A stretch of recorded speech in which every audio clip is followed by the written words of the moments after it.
I'd like to introduce now Jessica Rucker, who is the manager of peer review systems at the American Chemical Society. Thank you, Jessica. Good afternoon, and thank you, Kate. I'm here to talk to you about outsourcing, and I'm going to change that word up here in a bit in my presentation. Editorial management or editorial support, and I'm willing to bet that that's a topic that's a little bit more in the weeds than what you consider in your daily roles. And so one of my goals here is to maybe change that, and I've tried to keep it as entertaining as possible.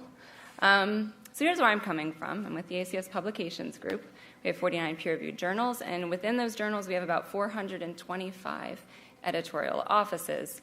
And where I come in is I manage a group that we call ACS Managed Support, but it's really just a team of vendor-distributed editorial services, and I'll go through what some of those are now.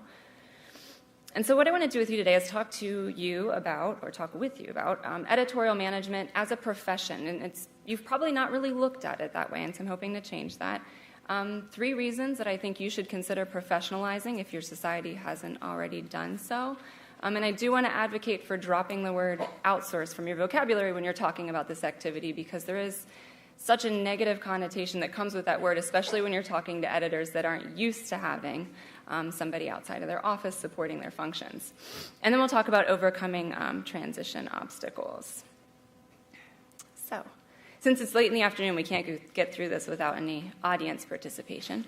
So just one, show of hands, how many people in this room at some point in your career supported an editor or wore one of these hats as an editorial assistant, coordinating editor, managing editor? I still bump into people that call themselves secretaries. Or maybe you've worked with one of these folks. I mean, I've heard people with these titles described as the ones that the roof would cave in if they ever left. So this question of what do you do, I dread this at cocktail parties because working in the editorial support business, there's no really good soundbite to cover all of the tasks that we expect somebody in editorial support to cover. And so I've listed some here, but we really are asking these people to cover a lot of turf, aren't we? These are the front lines when we're dealing with our authors and our reviewers. Many times they're also our readers and our editors who are also authors and reviewers. So they're touching a lot of different client pools for us.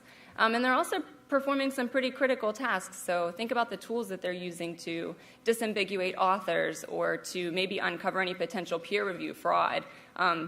These are the people, this profession, are the people that are your first line of defense in these areas.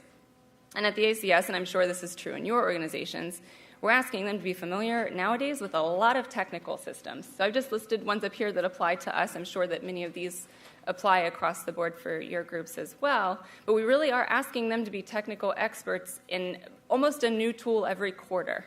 They're expected to operate these systems effectively and be familiar with the mandates that they're associated with and to communicate all of that stuff clearly with their authors in exceptional English. So we are asking them to cover a lot of turf. And I just wanted to start here so that you really did appreciate the group of people that we're talking about and what an important role they play in our organizations. So first I'm going to talk about leveraging the investment that we've all made in technology. And this was my favorite part of prepping for this talk. I Googled 1980s editorial office, and I spent about 30 minutes trying to pick my favorite pictures. So I've just picked 2 here. I thought these offices looked pretty funny, and I loved the hairstyles. But there's a 1-to-1 support to editor ratio here, and there was a good reason, right? All of our operations were paper-based. I think my first day on the job at the ACS, I mailed floppy disk author guidelines out to a group of editors, and I had to be there in the office physically to do that. And this guy in the top right, he's got a computer. If he's lucky enough at that time to work for a publisher that had a peer review system, it was locally loaded on a server that was probably in the next room, and he had to be there in person. So there was good reason for having this 1-to-1 support, this local support relationship. But it also introduced some funky shades of local support, whether that's editors hiring spouses or just their favorite graduate student, or just applying a different set of criteria for hiring a really important person to do this job. Well, now we're all here, right? I love this picture, but it's kind of old. I think this data is from 2007, but it's basically a snapshot of internet transactions. Just in a given instant, this is what was going on, and this is 2007 data. So imagine what it looks like today. It's probably completely a whiteout. But we've all spent a lot of time and money developing these platforms that I've listed here, whether it's your manuscript management system, your delivery platform, all the different places that you're interacting with your customers, but they're all web-based. So you no longer need those guys sitting in the office. You can have people really located all over the world. We have a group of vendors that are here in the US and Europe, and we're branching out into Asia sort of as we speak. And each one of our support people can support as many as 3, 5, or 7 editors, really just depending on their volume. And because they use these systems so frequently, they're much faster, much faster. So the second point, before I came up with this bullet title, I called it Avoiding the Nightmare Phone Tree. So we just talked about all those systems we have. How often do they change? I mean, weekly, monthly, sometimes almost by the hour. We're sending out new releases or instructions on how to use new functionality, or there's a new mandate. All this information that those editorial offices have to be familiar with, and then we've got our best practices. So in addition to keeping up with all the stuff that's going on in the industry, we've got this list of fantastical best practices that we'd love to be applying when dealing with our authors, reviewers, readers, et cetera. And so I ask you, which phone tree do you want to be part of? So the phone tree that I work in right now is the top one. Thank goodness, because a couple of years ago, whenever something in one of our systems changed, we had to contact 425 separate offices. We'd send out email campaigns and have webinars, and it just didn't, the message didn't stick, and so we weren't very agile. But now we have a much more consolidated phone tree, and so we're able to make these changes pretty quickly. And last but not least, and this is probably what you guys thought I'd say first, and it is the first thing when you start talking to your editors about outsourcing or professionalizing editorial support that they're going to think you're getting at, and that's cost savings. And there is a great deal of money to be saved in making this transition. And there's also some, I mean, we've been talking about the uncertainties that open access brings about, as well as new products and services in the budget environment. And so any operational constant that you can have is a good thing. So I'll talk about that first, and there was no good picture for this. Because I think budgeting is associated with like a guy jumping off a roof or holding up in his hotel room. But local support introduced for us a lot of variables that we couldn't budget for. So every university probably has a different salary scheme or overhead and benefits, and so our numbers were all over the map. So a lot of times it felt like we were kind of, I think next year we're going to be here. With the way the editorial support profession is shaping up, and the number of vendors that are out there now, you really can get pretty granular in your pricing, per editor, per manuscript, per task, per resource. If you don't need a whole resource, you can get fractions of a resource. And since that's all stuff that we're able to report on, it makes budgeting much more precise. And the savings at stake, I was trying to come up with a fun way to just show you the magnitude of savings that we've seen in the ACS. So we did this huge financial analysis, actually with Danielle Claire's help, couple of years ago. We were trying to just see the historical impact that ACS managed support is having on our operational budget in terms of what we're paying for. And I can't actually share real dollars with you, right? Because that would be a really quick way for me to get in trouble. But, so I negotiate our contracts on an annual basis, but I have a 2-year-old daughter, and there's this daily cookie negotiation that goes on in my house. It's amazing what you can get a toddler to do with cookies.